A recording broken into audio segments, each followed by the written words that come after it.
Capítulo 1. Asenate. No 5º dia do 2º mês, no 1º ano dos 7 anos gordos, o faraó ordenou a José que fizesse um giro por toda a terra do Egito.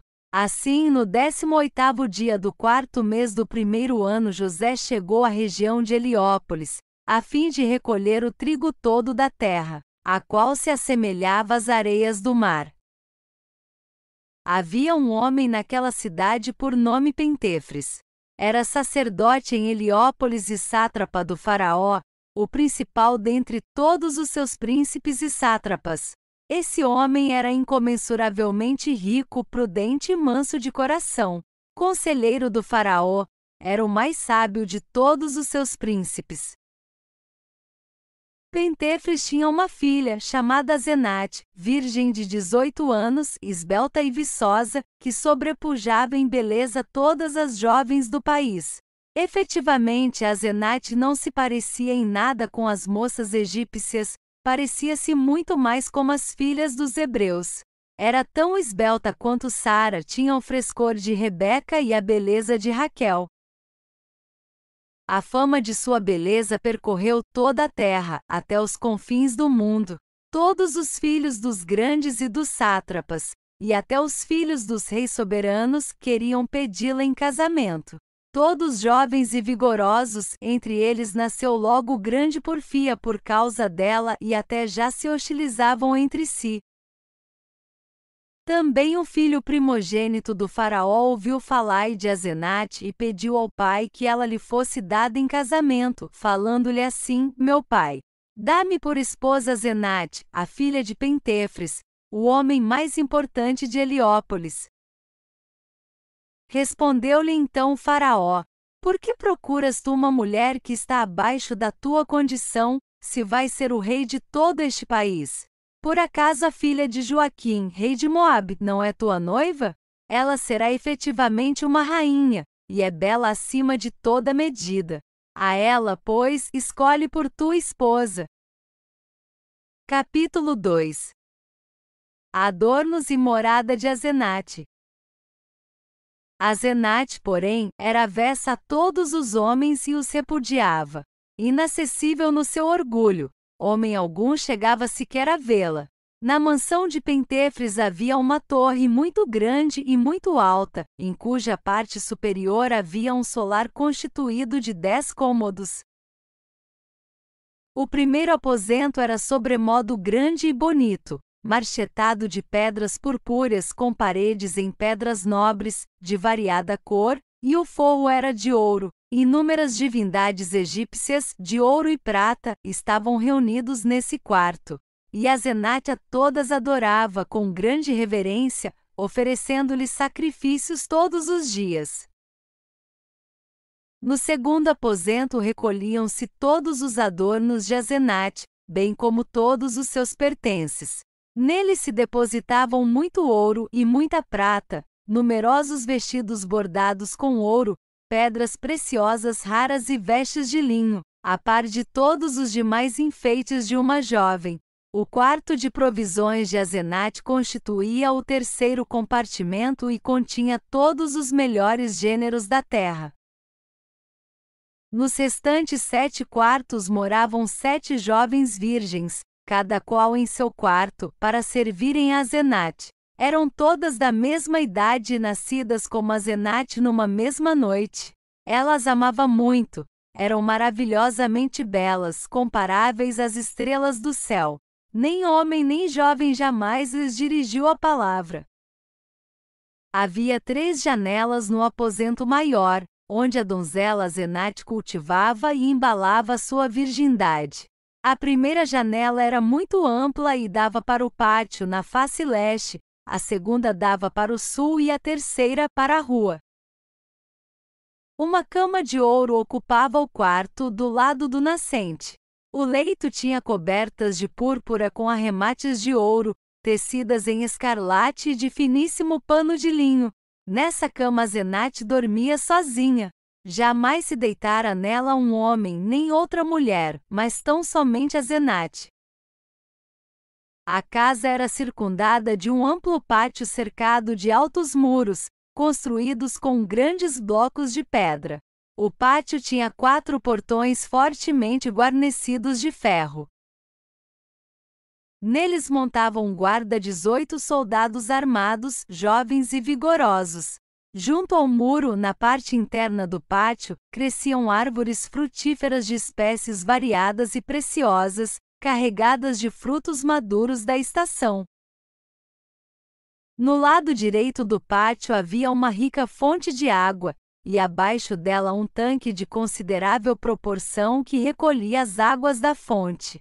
A partir dele, semelhantemente a um córrego, as águas fluíam no pátio todo e irrigavam suas plantas. Capítulo 3. Chegada de José. No dia 28 do 4º mês, no primeiro dos 7 anos gordos, José chegou à região de Heliópolis para recolher o trigo daquela terra. Ao aproximar-se da cidade, destacou 12 homens para que fossem à sua frente levar a Pentefres, sacerdote de Heliópolis, a seguinte mensagem: Chegarei hoje à tua casa, pois se faz meio-dia e é hora de refeição, também grande é o calor do sol, por isso aprazer-me-á refrigerar-se sob o teto da tua casa. Quando Pentefres ouviu essas palavras, alegrou-se grandemente e falou: Louvado seja o soberano, o Iá de José. Meu senhor, José me julga digno. Então Pentefres mandou vir o administrador da casa e falou-lhe: Pôr depressa minha casa em ordem e prepara um almoço festivo, porque hoje José, o herói de Iá, chegará à nossa morada. Asenate, ao perceber que o pai e a mãe acabavam de voltar para casa, vindos da sua propriedade rural, disse com toda alegria: Eu vou e quero ver o pai e a mãe, que voltam do campo. Era o tempo da colheita. Ela correu ao quarto onde guardava as suas roupas, vestiu um finíssimo vestido de linho, debruado em escarlate e ouro, cingiu-se com um cinto dourado, colocou braceletes nos braços e correntes de ouro nos tornozelos. No pescoço pôs um colar valiosíssimo de pedras preciosas polidas de todos os lados e levando inscritos os nomes dos deuses egípcios, que também estavam gravados nos braceletes e nas demais joias. Colocou o turbante na cabeça, aplicou um diadema às têmporas e cobriu a cabeça com um véu.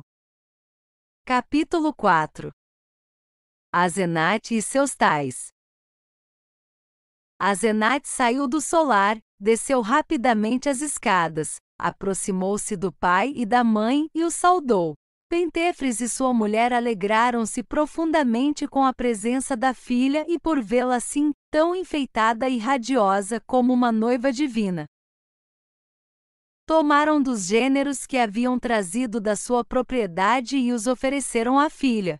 E Asenate ficou encantada com esses bens, frutas como uvas, tâmaras, romãs e figos, todas maduras e apetitosas. Nesse momento Pentefres chamou Asenate, o filha. Ela respondeu: Sim, meu senhor. Disse-lhe ele: Senta-te aqui entre teu pai e tua mãe. Desejo dizer-te o que vai no meu pensamento. Ela sentou-se entre eles. Pentefres estendeu sua mão direita, tomou a mão direita dela, beijou-a e disse: Filhinha querida. Ela retrucou: Sim, meu senhor e pai.